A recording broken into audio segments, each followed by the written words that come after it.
এখন নাজারার বিষয়টা আসেন। নাজারাটা আপনার সর্বপ্রথম যে নাজারা নিবে তার জন্য সূরা ফিল থেকে নিয়ে সূরা নাস পর্যন্ত বানান পড়া, সূরা ফিল থেকে নিয়ে নাস পর্যন্ত বানান পড়া। আরেকটা বিষয় হচ্ছে কায়দার মধ্যে কিন্তু উচ্চারণ শেষ হয়ে যাবে, উচ্চারণ সহ কায়দাটা চলে আসবে। তারপর এই সূরা ফিল থেকে নাস পর্যন্ত বানান প্লাস মাস্ক সহ উস্তাদ পড়িয়ে দিবেন। তারপর সূরা নাবা থেকে নিয়ে এই ফিল পর্যন্ত টেনে টেনে টেনে টেনে টেনে টেনে বুঝে আসছে। একদিনে কয়বার পড়া দিতে হবে? 3 বার পড়া দিতে হবে। কয়বার? পড়া কম করে দেন, কিন্তু পড়া বেশিবার শোনাতে হবে। তখন আপনি সূরা ফিলের আগের সূরা কি সবাই বলেন? হুমাজা। এক বেলায় হুমাজা নেবেন, আর এক বেলায় তারপরে আরেকটা সূরা নেবেন। কোন সূরা? আসর। কোন সূরা? তারপরের বেলা আরেকটা সূরা নেবেন, অথবা শুরুতে যেহেতু প্রথম দিন, তাহলে প্রথম বেলায় হুমাজা, দ্বিতীয় বেলায় আসর, তৃতীয় বেলায় হুমাজা এবং আসর দুইটা মিলে একসাথে। প্রথম সপ্তাহ এই টাইপের করতে পারে। তারপরের সপ্তাহ থেকে যদি চালু হয়ে যায়, তারপর 3 বেলায় 3 সূরা। বুঝে আসলো? পড়বেন কিভাবে? পড়বেন হচ্ছে গিয়ে একটা শব্দ এমন ভাবে পড়ে ফেলবেন যে আপনার ওই শব্দটার সাথে আপনার পরিচিত হয়ে যেতে হবে। যেমন ওয়াই ওয়াই, এভাবে ধরে ধরে, এভাবে ওয়াই লুল লি, ওয়াই লুল লি, কুল লি, কুল লি, ওয়াই লুল লি, কুল লি। এই যে কুল লি, কাফের মধ্যে পেশ ওপরে না নিচে, তাহলে এই যে আঙ্গুলটা উপরে যাবে। কুল, লামের নিচে না উপরে? নিচে। তাহলে কুল লি, কুল লি, ওয়াই লুল লি, কুল লি, এভাবে। বুঝে আসলো? চোখ বড় বড় কইরা দেখা দেখা পড়তে হবে।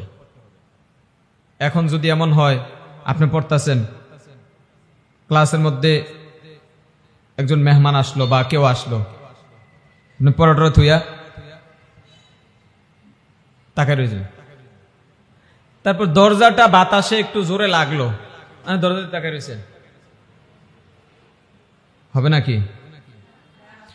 আপনার গ্রুপের মধ্যে 15 জন বাচ্চা, একজন উস্তাদের গ্রুপে, উস্তাদ ডাক দিছে, এই ওমর, সবাই তাকায় রয়েছেন। সবার নাম কি ওমর নাকি? তাহলে কিন্তু পড়া হবে না। বুঝে আসলো? এইভাবে করে পড়বেন, প্রত্যেকটা শব্দের সাথে পরিচিত হতে হবে। যেমন অনেক সময় এমন দেখা যায় না যে মোবাইল নাম্বার একটু ঘোলাগোলা দেখা যায়, রেজলিউশন কমের কারণে অনেক জুম দেয়, ফাইটা যায়, বোঝা যায় না। কিন্তু ওই যেই 1 থেকে 9 পর্যন্ত যেই ডিজিটগুলো আছে এগুলোর সাথে পরিচিত, যার কারণে একটু আপসা আপসা দেখলেও কি করা যায়, জলসাপ দেখলেও কি করা যায়, আন্দাজ করা যায়, আন্দাজ করে বের করা যায়। অনেক দূরে বাংলাদেশ লেখা, বাংলাদেশ শব্দটা, এই শব্দটার সাথে আপনারা পরিচিত আছেন? এক নজর যদি চোখের বাউলিতে যদি দেখেন, বলা যাবে না, পড়া যাবে না। কারণ কি? কারণ হচ্ছে এই শব্দটার সাথে আপনি পরিচিত, দেখছেন, এটা পড়ছেন, এটা ভালোভাবে আপনার জেনে ঢুকে গেছে। মাদ্রাসা লেখা শব্দটা পরিচিত না? হ্যাঁ, ধরেন একটা শব্দের সাথে আপনি পরিচিত না। যেমন কয়দিন আগে মালয়েশিয়া গেছিলাম, এখানে একটা বিখ্যাত খাবার নাসি গুরিং। তো এই লেখাটা যদি দূরে অস্পষ্ট লেখা থাকে, এটা পড়তে কিছুটা অসুবিধা হবে না আপনার? কারণ কি? এই শব্দটার সাথে আপনি পরিচিত না। এটার পাশেই ঠিক সেম দূরত্বে, সেম সাইজে, এটার পাশেই বাংলাদেশ লেখা। দুইটা শব্দের মধ্যে কোন শব্দটা আপনি পড়তে পারবেন? কেন? এটাই বুঝাইতে চাচ্ছি আপনাদেরকে যে এই শব্দের সাথে আপনার কি করতে হবে? পরিচিত হতে হবে। আল্লাহু আলা কুল্লি শাইইন কদির কোরআন শরীফের মধ্যে এক জায়গায় আছে, কথা কয় না, এক জায়গায় আছে। হাকিম শব্দটা কয় জায়গায় আছে? অনেক জায়গায় না? ইয়া আইয়ুহাল্লাযীনা এক জায়গায় আছে, কয় জায়গায়? সব জায়গায় আপনার শিখতে হবে, কথা বলে না। সব জায়গায় শিখতে হবে নাকি এক জায়গায় শিখলেই চলবে? এক জায়গায় শিখলে চলবে তখন আপনি এক জায়গায় এমন শিখছেন, শিখার মতো শিখছেন যখন, ঠিক কি না? এজন্য ইয়া আইয়ুহাল্লাযীনা এটা এমন ভাবে পড়ব, কদির কদির কদির কদির কদির, বড় বড় কইরা চোখে দেখা এমন ভাবে পড়বেন, এটা জেনে সেট করে ফেলবেন। আপনি যখন টেনে পড়বেন আপনার আয়াতের মাঝখানে কদির শব্দটা আসলে ধুম করে পড়ে ফেলাবেন মুখস্থর মতো করে। বুঝে আসলো নি? এইভাবে যদি আপনি শুধু 30 নাম্বার পারাটা নাজেরা পড়তে পারেন, দেখবেন 29 নাম্বার পারায় গিয়ে এই 30 নাম্বার পারার শব্দের অভাব নাই। কথা ঠিক? অবাস্তব কিছু বললাম নাকি? এই জন্য 30 নাম্বার পারাটা ওই রকম পড়তে হবে। আমরা 30 নাম্বার পারা পড়ছি, আমি নাজেরা পড়ছি যখন আমরা হিফজ পড়ছি। নুরানি, নাজেরা এবং হিফজ, নুরানি এবং নাজেরা এই দুইটা মিলে 6 মাস লাগছে। কয় মাস? 6 মাস লাগছে।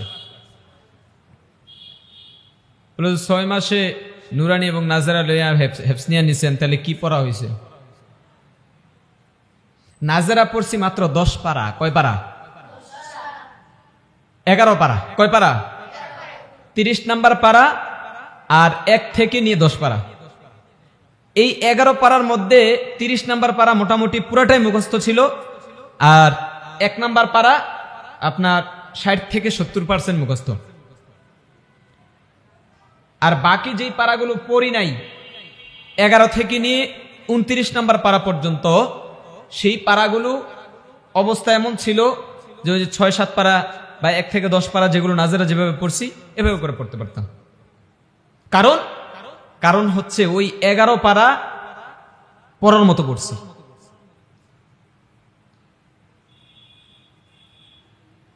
আমরা যখন এই পড়া পড়ছি তখন আমাদের হিফজখানায় ছাত্র ছিল 60 জনের মতো। কয়জন?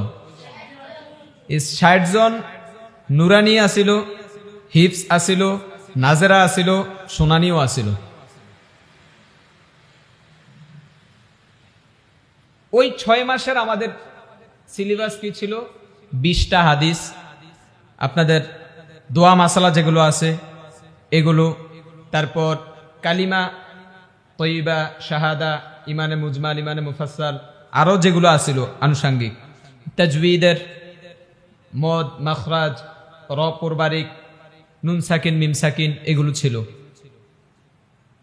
এগুলো সহ উস্তাদ ওই সবার সাথে এমন ভাবে মুখস্থ করাইয়া দিছেন, আলহামদুলিল্লাহ।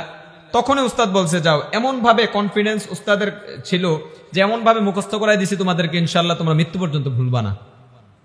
আলহামদুলিল্লাহ এখনো পর্যন্ত ওইগুলো আবার ওই যে ভুলে গেছি রিভাইজ করতে হয় এই উদ্দেশ্যে পড়ি না, এখনো পর্যন্ত পড়ি না। ওই যে তোমাদেরকে পড়াইতেছি এখনো, তুমি আমি এখন মানে এই জায়গার মধ্যে বসে আমি ওই তখনকার পড়ার মাখরাজ, নুন সাকিন, মিম সাকিন যা আছে সব এক বসায় শোনায় দিতে পারবো ইনশাআল্লাহ। তখনকার পড়া এভাবে পড়ছিলাম। আমি পড়ছি কি পড়ছি না পড়ছি এগুলো কি শোনাচ্ছি নাকি? এগুলো কি বুঝাচ্ছি নাকি? বুঝাচ্ছি হচ্ছে গিয়ে পড়ার মনোযোগটা এই রাখতে হবে। আর বিশেষ করে মাগরিবের পরে এভাবে করে পড়তে হবে যে আমার ঘাড় লক হয়ে গেছে, এটা এদিকেও যাইব না এদিকেও যাইব না। গাড়ি যখন স্টার্ট করবা তখন গাড়ির এটা কি হবে?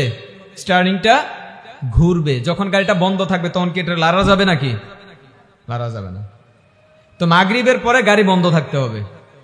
বলে গাড়ি বন্ধ কি আমার মুখ বন্ধ আমি বসে থাকি, এমনটা নাকি? আর না, গাড়ের যে স্টিয়ারিং ওইটা কি করতে হবে? লক করে দিতে হবে। এদিকেও তাকানো যাবে না, ওইদিকেও তাকানো যাবে না, উপরেও তাকানো যাবে না, কিচ্ছু করা যাবে না। তোমার কাছে খবর আসছে যে এই কিয়ামত আয়া পড়ছে, ইসরাফিল আলাইহিস সালাম সিংহায় ফু দিয়ে দিছে, তোমার কথা বা তোমার মনোভাব কি থাকবে? যে কিয়ামত হোক, কিয়ামত আমার পর্যন্ত আসুক, আমার 500 জন কিয়ামতে নিয়ে গেছে, তারপর আমি পড়বো, তারপরও তার দিকে আমি তাকাবো না, আমার পর্যন্ত আসলে তারপর আমারটা হচ্ছে আমার চিন্তা। মাগরিবের পরের মনোযোগ এমন রাখতে হবে। বুঝে আসলো? এইবার আসেন নাজেরার 30 নাম্বার পারাটা আপনি এইভাবে করে পড়বেন। এখন আপনি এক পারা শেষ, যখন আবার 29 নাম্বার পারা ধরবেন, তখন নাজেরার পড়ার ঢংটা চেঞ্জ হয়ে যাবে, সুরটা চেঞ্জ হয়ে যাবে। অন্যান্য সুরে আপনি নাজেরা আপাতত প্রয়োজন নাই। যখন পড়া শোনাবেন এবং পড়া রেডি করবেন, তখন আপনার আমি এখন যে সুরটা বলে দেবো এই সুরে পড়তে হবে। কোনো অনুষ্ঠানে পড়ার জন্য আপনি অন্য একটা সুর প্র্যাকটিস করতে পারেন, মাকাম রাওয়াজ অথবা জাহেরকা, যে কোনো একটা পড়তে পারেন। কিন্তু পড়া শোনানোর জন্য এবং আপনার পড়ার জন্য আমি যেই ঢংটা এখন বলে দেব এই ঢঙে পড়তে হবে আপনাকে।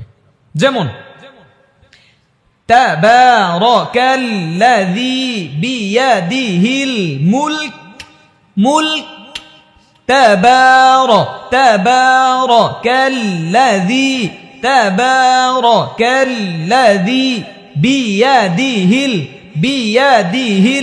বিয়াদিহিল মুলক ওয়া হুয়া আলা। কোরআন কারিমে একবার আছে আলা শব্দটা, ওয়া হুয়া শব্দটা একবার আছে। এই যে আবার ওয়া হুয়া আলা কুল্লি শাইইন, গুন্নাটা মোটা না পাতলা? হ্যাঁ, এই যে মোটাটা এখানে বের করে ফেলতে হবে। ওস্তাদ তো ওই যে কায়দার মধ্যে আপনাকে কি পড়াবে? তাজবিদ পড়ায় ফেলবে, আর এখানে প্র্যাকটিক্যালে এটা কি গুন্না হয়েছে বলো, সাথে সাথে তোমার বলতে হবে যে এটা এই গুন্না হয়েছে, এটা মোটা না পাতলা? মোটা। কেন মোটা? সব বিস্তারিত তোমাকে বলতে হবে। 29 নাম্বার পারাটা তোমার মাখরাজ এবং তাজবিদ, মাদ, প্রত্যেকটা পৃষ্ঠা এজারা করে করে তোমার পড়তে হবে। তাহলে তুমি আর কোনোদিন তাজবিদ, মদ, মাখরাজ ভুলবা না। অঙ্ক পোলা পায় এগুলোরে প্রথম সাময়িক পরীক্ষায় মদ, মাখরাজ, তাজবিদ এগুলো পড়ায়, দ্বিতীয় সাময়িক পরীক্ষায় আবার খেয়ার দেওয়া লাগে, এগুলো নতুন করে মুখস্থ করার লাগে। দ্বিতীয় সাময়িক পরীক্ষায় পড়ায়, আবার ফাইনাল পরীক্ষায় যাই বুঝলা, আবার এগুলো নতুন করে মুখস্থ করানো লাগে। কে এতবার মুখস্থ করান লাগবো? কে মুখস্থ করতে তোমার কষ্ট হয় না? বারবার মুখস্থ করতে কথা কয় না? ওস্তাদের আবার নতুন করে মুখস্থ করতে ওস্তাদের কষ্ট হয় না? একটা জিনিস বারবার মুখস্থ করতে ভালো লাগে নাকি? তো তুমি 29 নম্বর পার্টটা নাজারের মধ্যে এভাবে এজারা করে ফেলো। এভাবে যদি কেউ এজারা করে তাহলে কি ভুলবে নাকি? একটা বাচ্চার একটু টাইম লাগুক, 29 নম্বর পারাটা 1 মাস সময় যাক বা 1.5 মাস, সর্বোচ্চ 2 মাসে সময় যাক, ওস্তাদ কি করবে? তাজবিদ, মদ এবং মাখরাজ একটা বাচ্চার 1 পৃষ্ঠা থেকে মিনিমাম 40 থেকে 50টা প্রশ্ন করবে। এই বলো কদির টান হবে নাকি? হ্যাঁ হবে। কেন হবে? এই জন্য হবে। বলো তো কেন হবে কদির? জোরে বলো। হ্যাঁ, মধ্যে আর জেনে সেট হয়ে যাবে, জীবনেও ভুলবা না ইনশাআল্লাহ এভাবে করে বলবে। এখানে চলে গেল তাজবিদের পাঠ, মাদের পাঠ, মাখরাজের পাঠ। কদির কফ হরফটা কত নাম্বার মাখরাজ বলেন? হ্যাঁ, 5 নাম্বার মাখরাজ। কি বলেন তো?